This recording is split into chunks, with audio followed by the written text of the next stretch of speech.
Jebale ko mama. Kale nawe jebale. Obulamu. Nga bwondaba. Obufumbo. Tebunawe bwabadde bwakatandika. Yatulinga abakyali mu mwezi love erinnya bukanako. Lunaku mbeera ku nnyonyi nga mu celebrating anniversary bannange. Nnyonyi ku nnyonyi mwana abandi muto mba nina omulabirira aba alina okulinnya ennyonyi wano mu Kampala ebizibu bingi stress nyingi so mwana abandi avaako n'agenda mu ka SC ensi ze eri anti zirimu SC. Sajja yali akubyeko. Bukyambaawo. Yali musajja kyoyo akuba bad black. Teyankuba biri awo saki naye byakikaze manyi yankubamu oluyi lumu ntereere mu layini. N'osigala naye?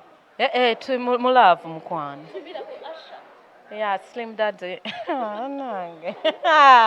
Anange, honey. Daddy, as usual, I'm here to give you a message. Yeah, I know the years now they have gone. How many years now? We are in 5 years and we are still going. Yeah.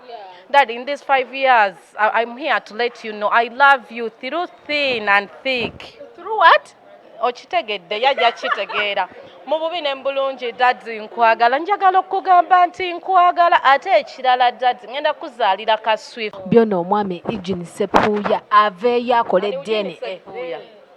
Ate omukazi asobola okukulumiriza omwana nga omwana wasooka n'omuwa Kimswaga ate kati n'omuzze wa Sepuya. Mama yamanya taata w'omwana omutuufu. Ali fine tosagenda mu mikono gya Makula n'atakulabirira bulungi. Ekigeeza gy'abeerera. Makula alina omukono ogugimusa.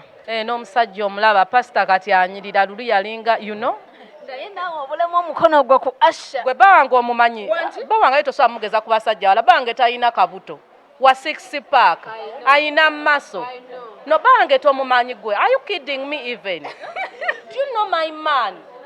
My man is tall. Bawange omugeza ku basajja b'e Kampala ali omu mu Kampala teri musajja n'ogu amwenkana ate abalala bonna nabalemwa waliwo yali antuuzizaako n'egiba myaka 2 newe guba gumu.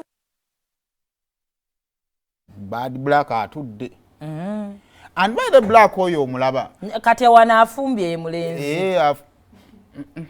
Anti ye bad black tosobola kubeerawo.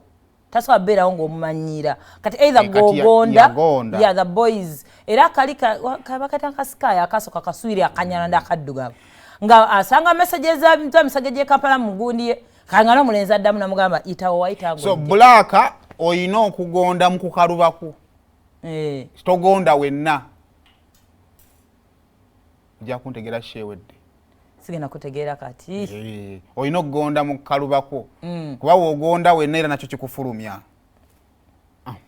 So naye twebaze mama Makula munange weebale. Omanyi I think ebimu ku byali singa okutyama. Okulabirira pastor bad black nga atugambye. Ate pastor nze muzaala. Ani gozaala gwe yalabiride. No kala muto abato bonna nzi nsoro bazaala omwana wa Grace Can. Yes omanyi I think decisions za Grace Can ezimu ezisinga zatambuliranga nnyo ku mwana. Amasimu Grace Can ge yakubiranga abantu agasinga gali gatambulira ku mwana mpayo ko mwana ali asobola okulya mpayo okola bwoti. Makula bambi weebale. Weebale Katonda akikubalire. Omanyi omuntu akwata ku bulamu bw'omuntu kati okuyamba omwana indirect oli mu kukyusa bulamu bwa Grace Can. Omanyi atulabe eyo nga toli muzadde okyasobola okuninya abantu bibakoze. Because fena ekibuuzo kyali nga Grace Can talina family. Because we yakolanga nga tulowooza family ye eri luddamu bino omwana ono byakola. Ye nga ye ng'olaba alemereddwa yeetaaga buyambi. So if someone comes out bambi n'amukwasaganyizaako.